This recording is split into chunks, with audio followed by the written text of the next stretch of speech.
Transformer. पीछे वाले भाग में हमने चौक कुंडली जानी थी।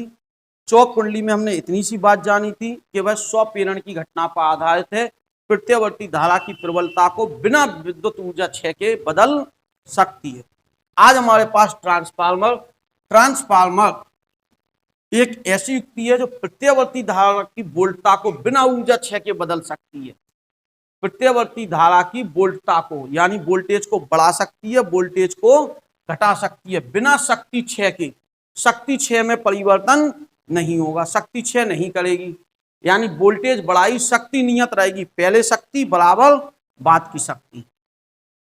जब हमने ट्रांसफार्मर में कोई प्रत्यावर्ती धारा प्रवेश कराएंगे तो उसकी पहले की शक्ति, उससे जो धारा निकलेगी उसकी शक्ति क्या होगी, बराबर।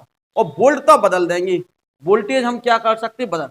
220 वोल्ट आया, हम 440 कर सकते, 440 को 220 कर सकते। तो यहाँ पर परिभाषा क्या बनी, ट्रांसफार्मर वह युक्ति है जो बिना विद्युत क्षय के प्रत्यावर्ती धारा की वोल्टता को क्या कर सकती है, बदल सकती है।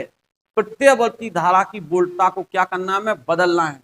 प्रत्यावर्ती धारा की वोल्टता को निम्न विभव की उच्च धारा, निम्न विभव की कौन सी धारा होगी, उच्च धारा को बदल सकती है। उच्च विभव की निम्न धारा में या उच्च विभव की निम्न धारा को बदल सकती है। निम्न विभव की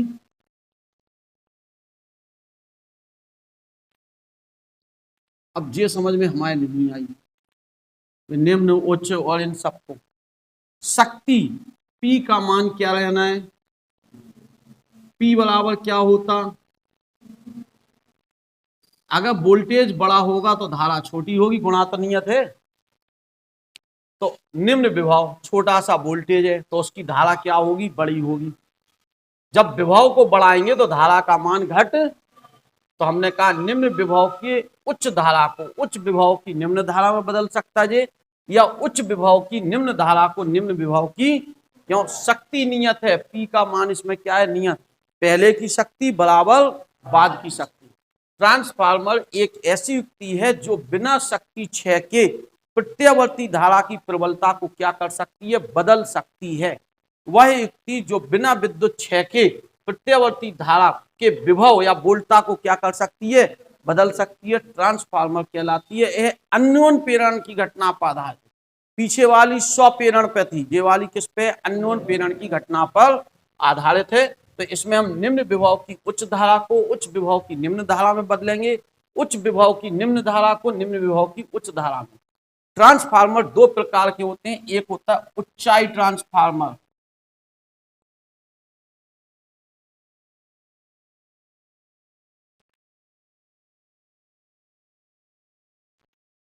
जो निम्न विभव को उच्च विभव में बदल दे उसे उच्चाई, step up, step up transformer बोलते हैं।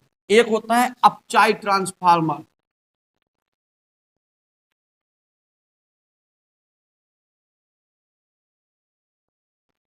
अपचाई क्या करता है, उच्च विभव को निम्न विभव में होता है, स्टेप डाउन, स्टेप डाउन कर लिया, नीचे को कर लिया विभव को, और जो विभव को ऊपर को कर रहा है, इसलिए इसे स्टेप अप कहते हैं, वैसे स्टेप डाउन कहते हैं। तो ट्रांसफार्मर दो प्रकार के हो गए, उच्चाई ट्रांसफार्मर और अपचाई ट्रांसफार्मर।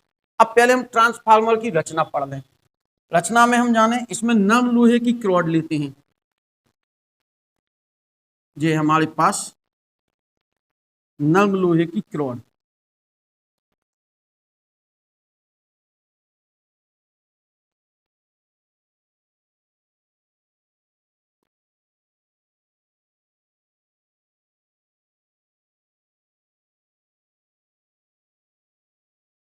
पटलित रॉड होती आयताकार,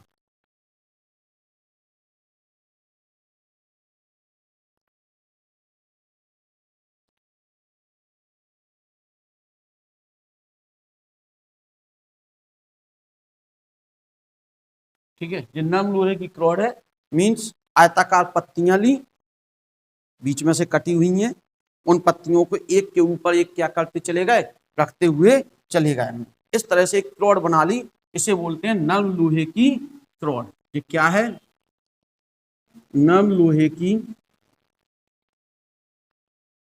पटलित रॉड। पटलित होने का मतलब, पटलित होने का पत्तियों से मिला के बनाई गई, इकट्ठी नहीं बनाई गई। अगर इकट्ठी लोहे का इतना मोटा टुकड़ा बना देते तो भंवर धाराएं बहुत प्रबल हो जाती, और भंवर धाराएं बहुत प्रबल होने पर ऊर्जा की हानि। अब आज की स्थिति में एक चीज और करने लगे, इसे आयताकार न लेकर इस तरह से पत्तियों के रूप में इधर से भी कट कर दिए, एक तरह से यहां से भी कट कर दीजिए, बना दो इसको ऐसे। उससे क्या हुआ, अब एक चक्कर भी नहीं हो सकता भंवर का पूरा, ये कट कर दी। अब एक पत्ती में एक भी चक्कर पूरा नहीं हो पा रहा है, क्रोड एक ही है क्रोड, तो वो भी एक पत्ती में ऊर्जा की हानि नहीं होगी। तो हमें इसमें ऊर्जा की हानि नहीं करनी प्रत्यावर्ती धारा की, तो नर्म लोहे की क्रोड। अब दो कुंडलियां लपेटनी, एक कुंडली इस वाले फेरे पर,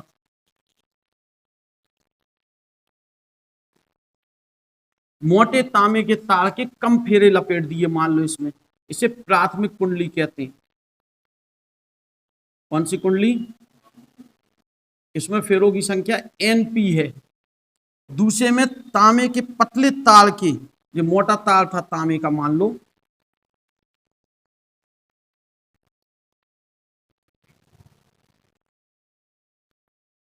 इसमें तांबे के पतले तार की अधिक फेरे रखे हमने।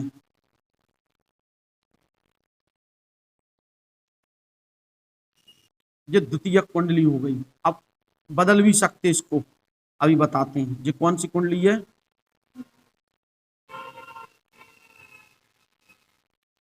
इसके सिरों पर फेरों की संख्या क्या होगी, NS। इसके सिरों पर जो विभवांतर आरोपित होगा उसे हमने EP कहा, और इसके सिरों पर जो विभवांतर होगा वो ES। इसमें प्रवाहित धारा IP कहलाएगी प्राथमिक में, इसमें प्रवाहित धारा IS। अब होने वाला क्या है, कैसे काम करता है उसको समझें। पहले रचना फिर से सुन लो। इसमें नर्म लोहे की आयताकार क्या होती है, रॉड होती है। नर्म लोहे की होने के कारण चुंबकन और विचुंबकन आसानी से होता है। चुंबकन और विचुंबकन क्या होता है, आसानी। पटलित होने के कारण भंवर धाराएं प्रबल रूप नहीं ले पाती, ये पृथक्कृत होती। इस नर्म लोहे की रॉड पर एक और तांबे के तार के अधिक कम फेरे, दूसरी ओर तांबे के पतले तार के अधिक फेरे। एक को प्राथमिक कुंडली, एक को द्वितीय कुंडली कहते हैं। अब यहाँ पर एक बात, जब एक कुंडली में धारा प्रत्यावर्ती धारा परिवर्तित प्रवाहित की जाती है तो इसके फ्लक्स में क्या होता है, परिवर्तन। इसी रॉड पर दूसरी कुंडली लिपटी है तो इसके भी फ्लक्स में क्या होता है, परिवर्तन, जिससे दूसरी कुंडली पर अन्योन्य प्रेरण द्वारा विभवांतर उत्पन्न हो जाता है। यानी हमने इसमें धारा प्रवाहित की, इसमें नहीं की थी, लेकिन इसके स्वरूप में विभवांतर प्राप्त हो गया। ट्रांसफार्मर दो प्रकार के बताए, उच्चाई ट्रांसफार्मर, अपचाई। उच्चाई निम्न विभव को उच्च विभव में, अपचाई उच्च विभव को निम्न विभव। इसमें ध्यान रखेंगे तांबे, इसमें प्राथमिक कुंडली में मोटे तांबे के तार के कम फेरे होंगे, और ये नर्म लोहे की क्या हो गई, रॉड, और ये हो गई यहाँ पे पतले तांबे के तार के अधिक फेरे। ये है NS सेकेंडरी, ये है NP फेरे, ये है उच्चाई ट्रांसफार्मर। अपचाई ट्रांसफार्मर में उल्टा होगा, प्राथमिक कुंडली में तांबे के पतले तार के अधिक फेरे, फिर नम लोहे की रॉड और मोटे तांबे के तार के कम फेरे, ये हो गई NS। यह है अपचाई ट्रांसफार्मर का। क्यों ऐसा किया वो हम अभी हाल बताते। क्या कहा, फिर से रिपीट करें। इसमें एक नर्म लोहे की रॉड है, पटलित रॉड है, जो जिसके पटलित होने के कारण भंवर धाराएं प्रबल रूप नहीं ले पाती। दूसरी बात, इसमें एक फेरे, एक कुंडली में तांबे के तार के, मोटे तांबे के तार के कम फेरे हैं, एक में पतले तांबे के तार के, जो उच्चाई ट्रांसफार्मर का चित्र है एक तरह से। अपचाई करना तो क्या करना होगा, उल्टा, यहाँ पे पतले तांबे के तार के ज्यादा फेरे और यहाँ पर मोटे तांबे के तार के कम फेरे करने होंगे। ठीक है, अब सुनना ध्यान से। पहली कुंडली पर EP बराबर -NP delta phi upon delta t, E S बराबर minus N S delta phi upon, याद करो फेराडे का नियम, तो ईपी अपॉन ई एस बराबर एनपी अपॉन, इसमें क्या है ईपी छोटा है किससे, तो यानी एन एस ज्यादा होने चाहिए, अनुपात तो वही है, तो इसलिए हमने यहाँ फेरे ज्यादा रखे, यहाँ फेरे, यहाँ पतला तांबे का तार लिया, यहाँ मोटा। इसमें क्या है ईपी छोटा है, ईपी बड़ा है ई एस से, छोटा विभव करना इसमें हमें, तो दूसरे का विभव छोटा करना, तो निश्चित ही एनपी बड़ा होगा, तो यानी ये देख लो समीकरण टी। अब इसी सूत्र को हम कुछ ऐसे भी बना सकते थे, एक की धारा शक्ति बराबर दूसरे की शक्ति, क्यों शक्ति तो नहीं बदली, पहले में जो शक्ति प्रवाहित की वही दूसरे में प्राप्त हुई, शक्ति बराबर होता है BP into IP, B S into I S, तो बीपी अपॉन बी एस बराबर आई एस अपॉन, यही हो गया ईपी अपॉन, समीकरण एक से रख दो क्यों विभव को हम ई से प्रदर्शित कर रहे हैं, तो क्या हो गया बीपी अपॉन बी एस बराबर ईपी अपॉन ई एस बराबर एनपी अपॉन एन एस बराबर आई एस अपॉन बराबर आर, आर को कहते हैं परिगमन गुणांक, ट्रांसफॉर्मेशन कांस्टेंट, परिगमन गुणांक जो परिवर्तित करने के लिए। अब देखो इसका आर, इसका आर कौन बड़ा है, ईपी छोटा है ई एस, इसका आर का मान 1 से, अरे EP upon E S, EP छोटा है ई एस ज्यादा का भाग दो तो कम तो आएगा ही, इसका आर का मान ईपी बड़ा है, जो ऊपर वाली चीज बड़ी है कम, तो 1 से, एक नंबर के क्वेश्चन है, ऊंचाई ट्रांसफार्मर के लिए परिगमन गुणांक का मान 1 से बड़ा 1 के बराबर 0 अनंत होता है, तो आंसर 1 से छोटा, लेकिन अपचाई ट्रांसफार्मर के लिए आर का मान 1 से बड़ा। यह घटना अननोन प्रेरण पर कार्य करती है, बहुत अच्छा टॉपिक है, सिंपल सी बात, ट्रांसफार्मर एक ऐसी युक्ति है जो बिना विद्युत क्षय के प्रत्यावर्ती धारा की वोल्टता को बदल सकती है। इसमें निम्न विभव की उच्च धारा को उच्च विभव की निम्न धारा में, या उच्च विभव की निम्न धारा को निम्न विभव की उच्च धारा में बदला जा सकता है।